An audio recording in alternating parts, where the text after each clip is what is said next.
हूं हिना जुबैर और आज सबसे पहले हम बात करेंगे मुंबई के डोंगरी इलाके में जो इमारत मुनहदिम हुई है उसी की।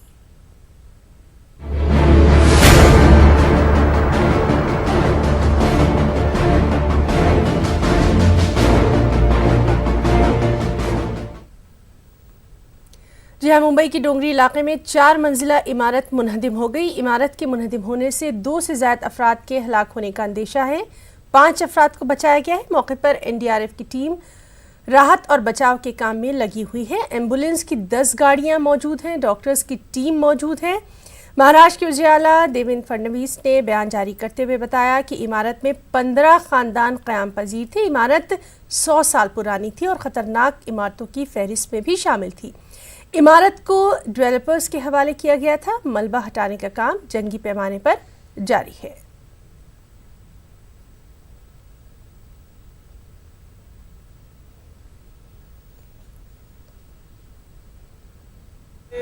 एक बिल्डिंग कोलैप्स होने के कारण उसके अंदर करीब 15 फैमिलीज के फंसे होने की संभावना वहाँ पर दिखाई पड़ रही है। ये करीब 100 साल पुरानी बिल्डिंग है और वहाँ के बिल्डिंग के रहवासियों ने वाड़ा के नियम के अनुसार उसके लिए रीडेवलपमेंट के लिए वहाँ पर एक विकासक को डेवलपर को अपॉइंट भी किया था और उसके लिए उनको परमिशन भी मिली थी, लेकिन ये डेवलपर ने उसको समय पर डेवलप किया या नहीं किया, ये सारी चीज़ें अब जांच में सामने आएगी। अभी तो सारा फोकस जो है वो जो लोग वहाँ पर अभी मलबे के नीचे हैं उनको कैसे बाहर निकाला जाए, इसके ऊपर सारा फोकस वहाँ पर रखा हुआ है। और मुझे ऐसा लगता है कि एक बार ये सारी चीज़ें सामने आ जाए तो उसके बाद इसका इन्वेस्टिगेशन भी प्रॉपरली किया जाए। और ताज़ा जानकारी के लिए सीधे रुख करेंगे मुंबई का, जहां मौजूद है हमारे साथी मोहिउद्दीन। सबसे पहले तो आपसे इस वक्त का ताज़ा अपडेट चाहेंगे और दूसरा सबसे अहम सवाल, न्यूज़ 18 लगातार इस तरह की जो इमारतें हैं उनकी लिस्ट दिखाता रहा है। उन इमारतों के बारे में खुद आपकी कई रिपोर्ट्स हमने देखी थी कि बाकायदा मुतनब्बे किया जाता रहा था कि बारिश का मौसम है, कभी भी इन इमारतों के गिरने से कुछ भी हादसा हो सकता है, लेकिन ध्यान नहीं दिया गया।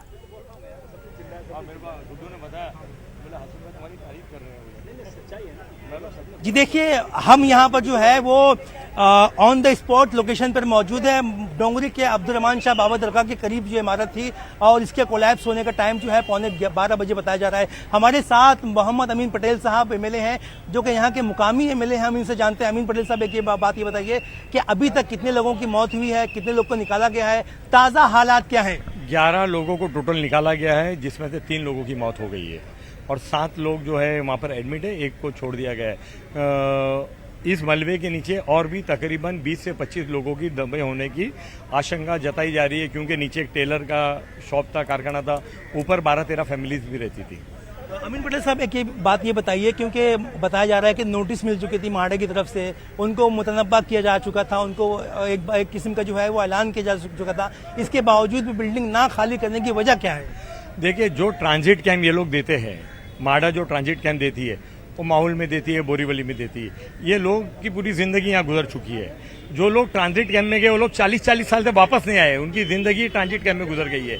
और इन लोगों को जो ट्रांजिट कैंप कुछ लोगों को दिया था, जो आगे वाली बिल्डिंग पे, वहाँ पहले से कोई और लोग रहते हैं। हमने लगातार मांग की है कि मुंबई पोर्ट ट्रस्ट का लैंड है, यहाँ पे ट्रांजिट कैंप बना के इन लोगों को उस ट्रांजिट कैंप में भेजो। लोग जाएंगे, क्यों नहीं जाएंगे? मगर आप ऐसी जगह बेचोगे जहाँ पर लोगों को कोई सुविधा नहीं है, स्कूल नहीं है, बस नहीं है, वहाँ पे ड्रेनेज नहीं है, वहाँ पे पानी नहीं है, वहाँ पे लाइट नहीं है, तो ट्रांजिट कैंप में लोग कैसे जाएंगे वहाँ पर? लेकिन हुकूमत जो है वो इस एक गंभीर मुद्दे पे से हमेशा आंख मूंदती क्यों रही है? आपने हमेशा असेंबली में आवाज उठाई है, अब वासिम आजमी हमेशा जो है वो इस बारे में बोल रहे हैं, लेकिन क्या वजह है? संजीदगी का मतलब क्या होता है? हुकूमत को पता नहीं है क्या? देखिए, हम ज्यादा दूर नहीं जाते।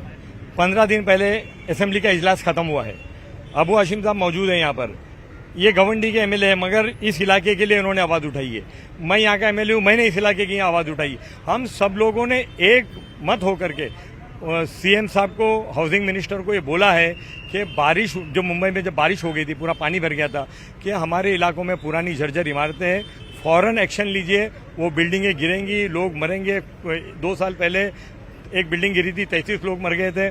तो हम कब तक इन लोगों को मौत के मुंह में रखेंगे? इन लोगों को ट्रांजिट कैंप में शिफ्ट करना चाहिए, उन लोगों को सुविधा देनी चाहिए। मगर माडा के पास पैसा नहीं है बिल्डिंग बनाने के लिए, सब काम करने को पैसा है मगर इन बिल्डिंग को बनाने के लिए पैसा नहीं है। हमने एक सुझाव दिया है कि रिपेयर एंड रिकंस्ट्रक्शन बोर्ड है उसको डिसॉल्व कर देना चाहिए और ये पूरी बिल्डिंग जो माडा अथॉरिटी है उसके हाथ में दे देनी चाहिए। सीएम ने, आपने जब मुतालबा किया था तो उस वक्त सीएम ने जो है वो क्या जवाब दिया था? सीएम ने खुद असेंबली में जवाब दिया था कि आने वाले दिनों में हम इन बिल्डिंगों के लिए एक पॉलिसी लाएंगे, मगर 15 दिन हो गया कोई पॉलिसी आई नहीं है। अब वासिम आदमी साहब, एक सवाल, सबसे गंभीर सवाल यहाँ पर ये उठता है कि 2017 में जो है वो सामने के इलाके की हुसैनी बिल्डिंग कोलैप्स होती है जिसमें से जो है वो 40 लोग के 33 लोग जो है वो मर जाते हैं। इसके बावजूद भी हुकूमत की आंख खुलती नहीं है। बुरी तरह हादसा हुआ है और जब भी बारिश होती है तो जो जर्जरी इमारतें हैं, जो खस्ताहाल इमारतें हैं, वो जो है वो जमींदोज हो जाती है। तो इस बारे में जो है वो आपने आवाज उठाई हमेशा असेंबली में, आप इस मुद्दे को किस तरह से देखते हैं? क्या देखते हैं मुद्दा? ये सरकार कह रहा है कि बर्बाद गुलिस्तान करने को बस एक ही उल्लू काफी है। यहाँ हर शाख पे उल्लू बैठा है, अंजाम गुलिस्तान क्या होगा? बर्बादी है। सरकार बिल्कुल तवज्जो नहीं दे रही है। जब बार बार असेंबली में एक बात उठाई गई और असेंबली में जो बात उठाई जाती है लक्षवेदी के माध्यम से, क्वेश्चन के माध्यम से उसका जवाब आता है। जवाब में इन्होंने बार बार कहा कि हम पॉलिसी बना रहे हैं, इन बिल्डिंगों को रिपेयर करेंगे, लेकिन सरकार बिल्कुल रिपेयर नहीं कर रही है। फंड इनके पास नहीं है, ऐसी कैसी बात कर रहे हैं? ऐसी भी स्कीमें हैं कि 1 रुपया फंड न दें, स्कीम बना दें, बिल्डर अपने आप बना देंगे बिल्डिंग सब, लेकिन बिल्डिंग बनाना नहीं इनको है। मेरी तो मांग ये है, अमीन पटेल साहब ने कहा कि पोर्ट ट्रस्ट जमीन दे दीजिए। मेरी मांग है जितनी, अब मैं देख रहा हूँ इन इलाकों में बिल्डिंगें 20-20, 30-30, 40-40 माले की बन रही हैं। हर बिल्डिंग में 3-3 फ्लोर जो है ना रिजर्व ले लो, सरकार ले सकती है, दे दो एफएसआई ज्यादा और तुरंत इन लोगों को वहां शिफ्ट कर दो और इन बिल्डिंगों को पॉलिसी लाके तुरंत बनाना शुरू कर दो। और अगर इसमें कहोगे इंक्वायरी करेंगे तो सिर्फ और सिर्फ बेवकूफ बना रहे। इंक्वायरी के बाद कुछ होता नहीं, सिर्फ जो है फेस सेविंग होता है, बस कुछ। इंक्वायरी के बाद कुछ होता नहीं है। हुसैनी बिल्डिंग भी जो है वो कोलैप्स हुई थी, उसमें भी इंक्वायरी हुई थी। पूरे इलाके में जो है वो, आप मुकामी एमएलए हैं यहाँ के, पूरे इलाके में जो है वो कितनी ऐसी बिल्डिंगें हैं जो जर्जर इमारतें हैं, खस्ताहाल इमारतें हैं, जो है वो टूटने की तरफ है? दक्षिण मुंबई में तकरीबन 14,000 बिल्डिंगें हैं जो जर्जर है और इन जर्जरों बिल्डिंग के अंदर इस तरफ जो है कम से कम 5,000 ऐसी बिल्डिंग है जो कभी भी गिर सकती है, जिसके अंदर कभी भी हादसा हो सकता है। इमीडिएटली इन बिल्डिंगों के ऊपर जो है सरकार को और माडा को ध्यान देना चाहिए। हिना बहुत ही अहम बात यह है कि मतलब इस पूरे इलाके में जो है वो बहुत बड़ी तादाद में खस्ताहाल इमारतें हैं और इनमें से जो है वो ऐसी इमारतें हैं जिनको जो है माहाडा बीएमसी जो है वो मोर देन 80% खस्ताहाल करार दिया जा चुका है। लेकिन इसके बावजूद भी जो है वो इन बिल्डिंग को सेव करने की, इन बिल्डिंग को तहफ़्फ़ुज़ फराहम करने की कोशिश नहीं होती है। हर वक्त जो है वो वादे होते हैं लेकिन वादा पूरा नहीं होता। ज़्यादा दूर मत जाइए सीना, सिर्फ और सिर्फ जो है 2017 की बात करें हम लोग, हुसैनी बिल्डिंग कोलैप्स होती है, 33 लोग की इसमें मृत्यु होती है, उसके बावजूद भी जो है वो हुकूमत होश के नाखून नहीं लेती है। 2 साल के बाद जो है वो डोंगरी में एक बिल्डिंग कोलैप्स होती है और इस बिल्डिंग में जो है वो अभी तक जो है 3 लोगों की मौत की खबर है। और जो राहत बचाव का काम है ना वो बहुत ही जोरों से चालू है। आप देख सकते हैं कि एनडीआरएफ की team, Mumbai police, fire brigade के अलावा जो है यहाँ पे मुकामी लोग जो है वो बुरी तरह से लगे हुए हैं। और सर एक बात ये बताइए कि अभी तक जो है वो कितने लोगों की मौत की खबर है और आप बचाव कार्य का काम क्या कर रहे हैं? आपने देखा हो बचाव कार्य पूरा तेजी से चल रहा है। हम लोग बेस्ट ऑफ द इक्विपमेंट वापर रहे हैं। एक 3-4 घंटे में इनिशियली हम लोगों ने 9 आदमी लोगों को निकाला था, उसमें से 2 डेड है और अब भी आधा घंटा पहले, एक 15-20 मिनट पहले एक लड़की जो है अराउंड 15-16 साल की, वो बिल्कुल जिंदी निकाली हुई है। हम लोग best of the equipment use कर रहे हैं पर गली यहाँ से डिस्टेंस बहुत ज़्यादा दूर है, वहाँ से फिर हाउस गली, वहाँ पे हेवी इक्विपमेंट नहीं है, क्राउड मैनेजमेंट का इशू है। उसके बावजूद भी रेस्क्यू काम जो है best of the equipment like spreader, cutter जो हमारे है उससे काम हो रहा है और जितने लोगों को जिंदा बचाने की हम लोग पूरे कोशिश कर रहे हैं। हेड काउंट मिल रहा नहीं है क्योंकि कोई एग्जैक्ट फिगर नहीं बता रहा है। अच्छा एक बात ये बताइए कि ये राहत का काम जो है कब तक खत्म हो पाएगा?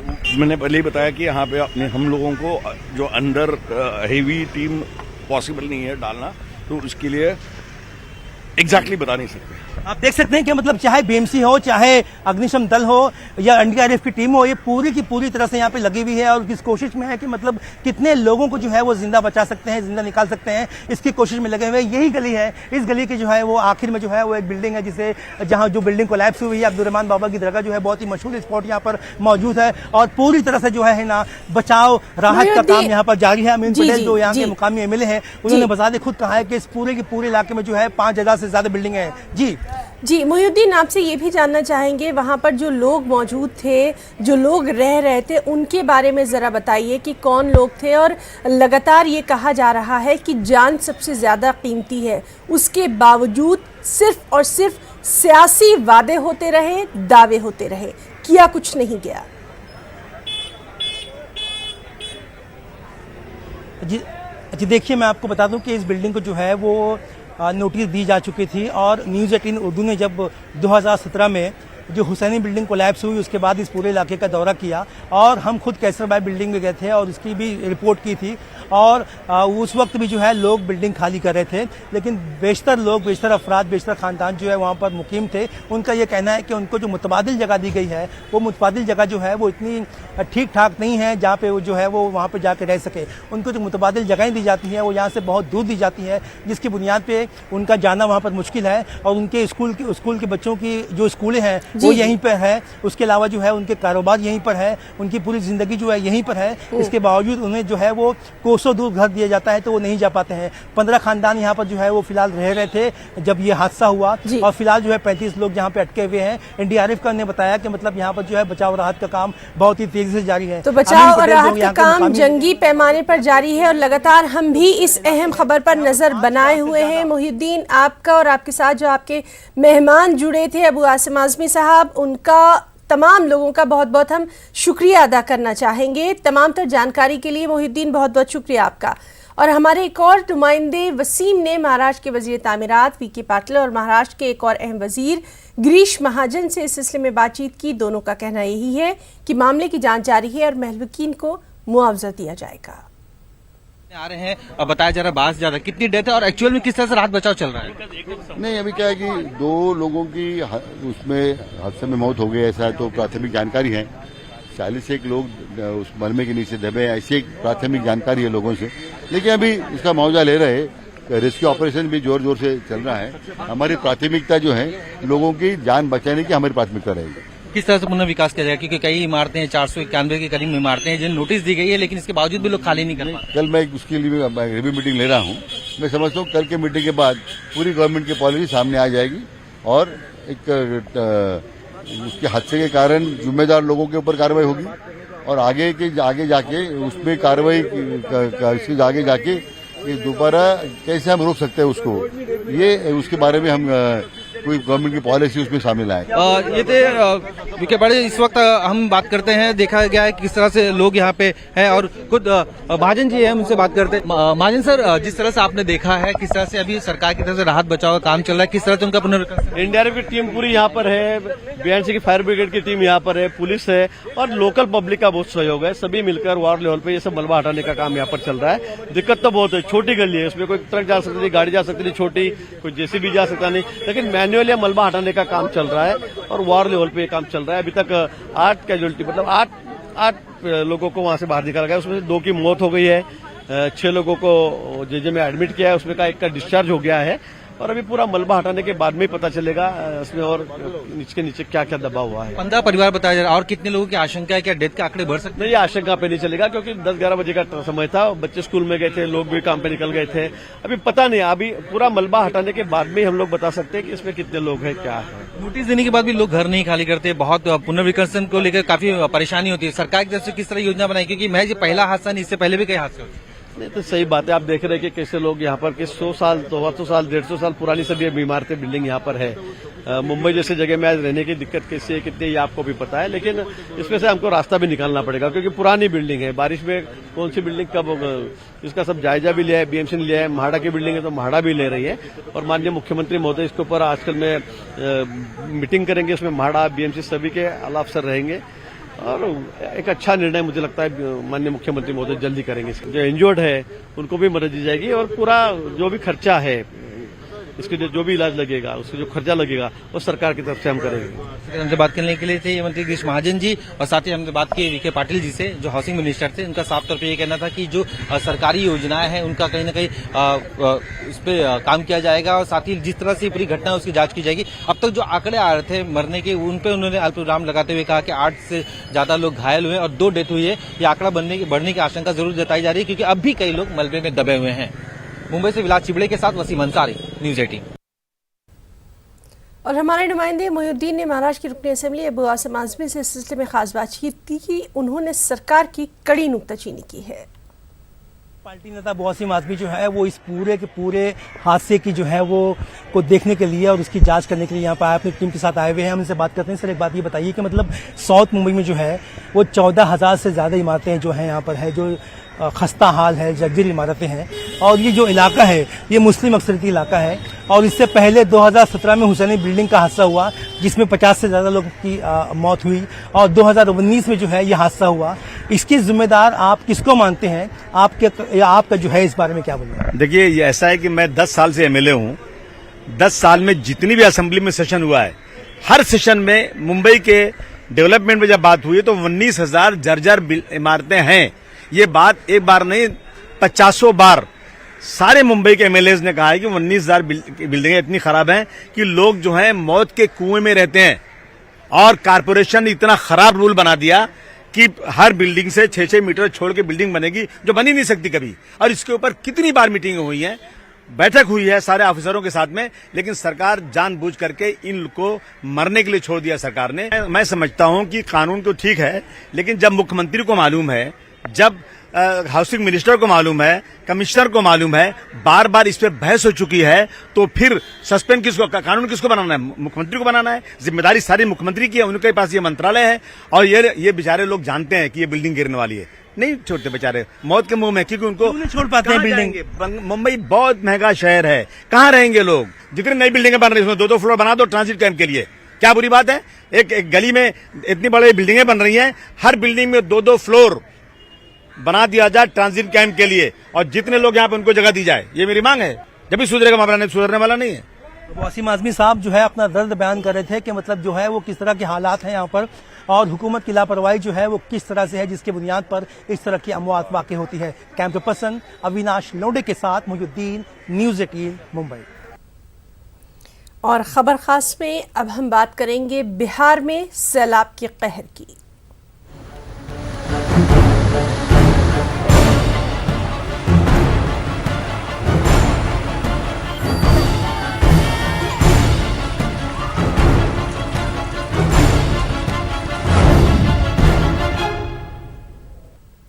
जी हां, बिहार में सैलाब का कहर है कि लगातार बढ़ता जा रहा है। अभी तक 12 अजला सैलाब की गिरफ्त में आ चुके हैं। करीब 26 लाख लोग इससे मुतासर बताए जा रहे हैं। ग्राउंड जीरो पर मौजूद न्यूज़ 18 की टीम ने ऐसी तस्वीरें भेजी हैं जो कि हुकूमत को जगाने के लिए काफ़ी हैं।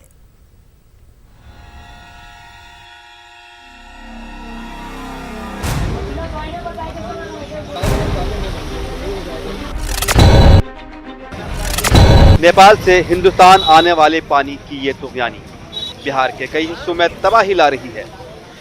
ये नज़ारा इंडो नेपाल सरहद के सोनबरसा बॉर्डर का है और मूसलाधार बारिश की वजह से यहाँ इंडो नेपाल के दरमियान सड़क का रास्ता फिलहाल बंद हो गया है। पानी का दबाव बढ़ता जा रहा है। नेपाल की तरफ से जो पानी छोड़ा जा रहा है वो बिहार में काफ़ी तबाही ला रहा है, और ये वही पानी है जो नेपाल की नदियों की तरफ से आ रहा है।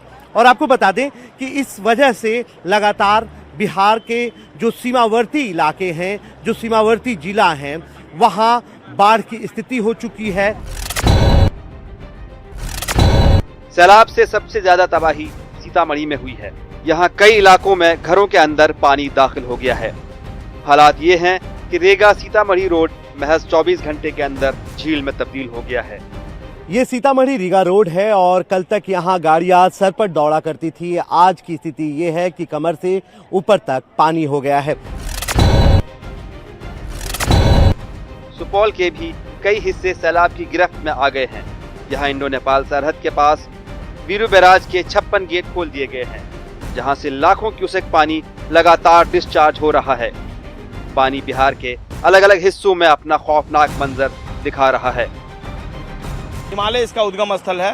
हिमालय से निकलती हुई कोसी बिहार में प्रवेश करती है और ठीक यहीं से मैं जहां खड़ा हूं ये ग्राउंड जीरो है और यहीं से ये नेपाल में पड़ता है और यहीं से ये नदी धीरे धीरे बिहार में प्रवेश कर रही है। अररिया के कई इलाकों में भी सैलाब का पानी दाखिल हो गया है।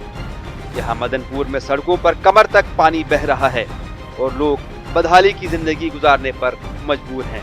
अररिया के अभी हम मदनपुर इलाके में हैं और यहाँ पूरा इलाका डूबा हुआ है। 4 से 5 फीट पानी सड़क पे बह रहा है। वैसे बिहार में सैलाब की वजह से कोसी और उसकी मुआविन नदियों के साथ ही बागमती भी तबाही कर रही है। बागमती नदी भी नेपाल से ही निकलती है, जो नेपाल के नौनथर इलाके से होते हुए बेरगुनिया के रास्ते सीतामढ़ी और शिवहर में दाखिल होती है। तस्वीरों में आप साफ साफ बागमती नदी का खौफनाक मंजर देख सकते हैं। Bureau report, news 18 Urdu. और वहीं बिहार के पूर्णिया में सैलाब से आमदोरफ्त मुतासिर नजर आ रही है। 200 से ज्यादा गांव सैलाब की वजह से मुतासिर नजर आ रहे हैं और आम लोगों की परेशानियों में लगातार इजाफा ही हो रहा है। और सीमांचल के गांव में बरसात के दिनों में ग्रामीण सड़कों और पुल पुलियों की हकीकत सामने आती है, क्योंकि यह निचला इलाका होने की वजह से कई पुल पुलियों की जो बनाने की ज़रूरत थी वो पूरी नहीं हो पाती और कई पुल पुलिये इस तरह से बने होते हैं जो कि पहली या दूसरी बरसात में ही चौपट हो जाते हैं। यही नहीं, जो लंबित तरीके से काम होते हैं, यानी कोई काम लगा करके कई सालों तक उसे छोड़ दिए जाने से भी कई पुल पुलियों का निर्माण नहीं हो पाता। हम दिखा रहे हैं अररिया और पूर्णिया ज़िले की सीमा पर यह एक ग्रामीण सड़क का हाल है, जिसे जो अभी जो सैलाब के पानी से उसका बोर्ड दिख रहा है और सामने ये निर्माणाधीन पुल है। अगर ये पुल बन गया होता, लगभग 4 सालों से बन रहा है, यानी 4 बरसात देख चुका है यह पुल, अगर इसका निर्माण हो गया होता तो कई गांव के लोगों को फ़ायदा होता। हम ऐसे ही ग्रामीण से बात करते हैं कि कितना दिन से पुल बन रहा था। और देखिए 4 साल से सर। अच्छा। ये पुल बनने से बहुत ग्रामीण को बहुत फ़ायदा है।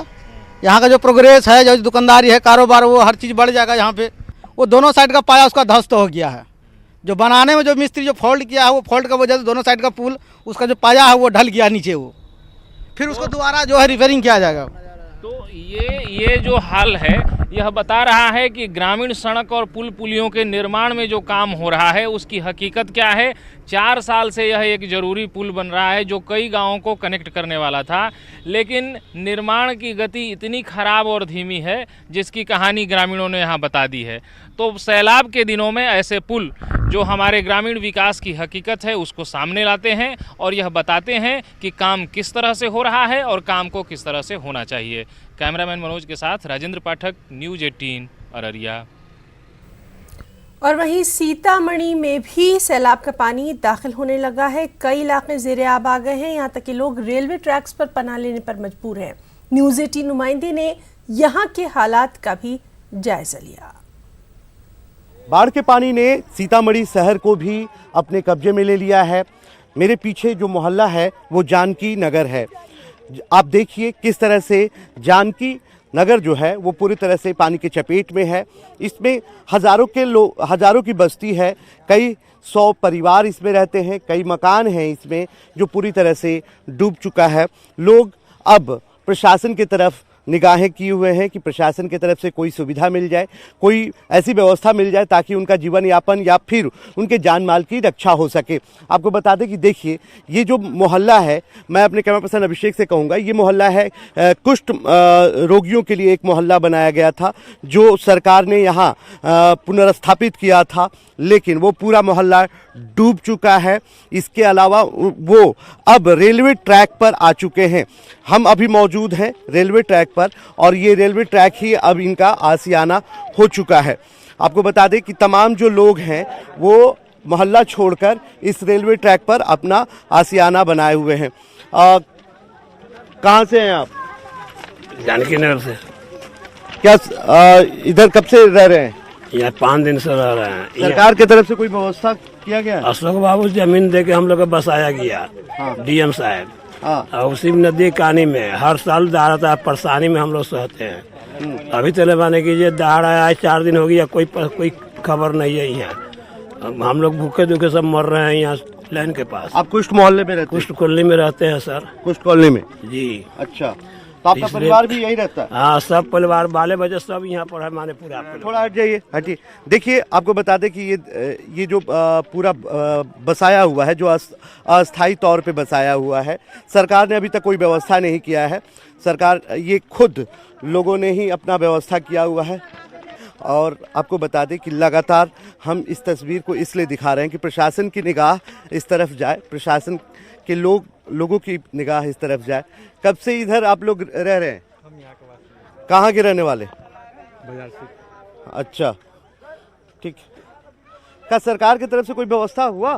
कोई व्यवस्था नहीं सर, अपना कॉलोनी के रहने वाले कई आदमी फंसा था, आज हम लोग कैसे करके निकाले हैं। अच्छा, कितने आदमी को निकाले हैं आप? कम से कम 4-5 आदमी फंसा था, वो पानी के अथी के डर से वो निकल नहीं पाता था, तो हम लोग जान पर खेल के बचाए हैं 4-5 आदमी के।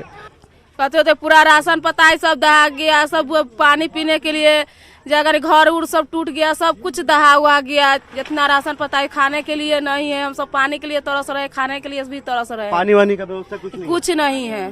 तस्वीरें बहुत बड़ी है, जो इस बेबसी का जो कैनवास है वो काफ़ी बड़ा है और इसमें इतनी बेबसी है, आप यदि इन तस्वीरों को देखेंगे तो आपके रोंगटे जरूर खड़े हो जाएंगे, आपके आंसू भी निकलेंगे। लेकिन हमारी गुजारिश प्रशासन से है कि कम से कम इस तरफ उनकी निगाहें आए, निगाह से देखें वो कि किस तरह से लोग अपना जीवन यापन कर रहे हैं इस बाढ़ में। कैमसन अभिषेक के साथ ब्रिजम पांडे, न्यूज 18 सीतामढ़ी। तो खबर खास में आज के लिए फिलहाल इतना ही। आदाब।